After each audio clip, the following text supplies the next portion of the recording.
雅虎公司宣布裁員15%，呢個係呢間互聯網公司為擺脫困境而作出嘅其中一個策略。呢個已經等待咗一段時間嘅消息喺星期二宣布，雅虎將會裁減大約1500個職位，關閉全球部分地區嘅辦事處，並且出售部分業務資產。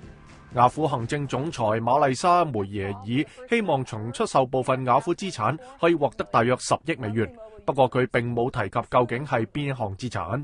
喺梅耶爾任內，雅虎嘅盈利出現萎縮。雖然喺佢領導之下，雅虎動用咗30億美元收購咗超過40間公司，同時努力招引新客戶，發展手機應用程式同其他服務，以吸引更多互聯網流量以及廣告客戶。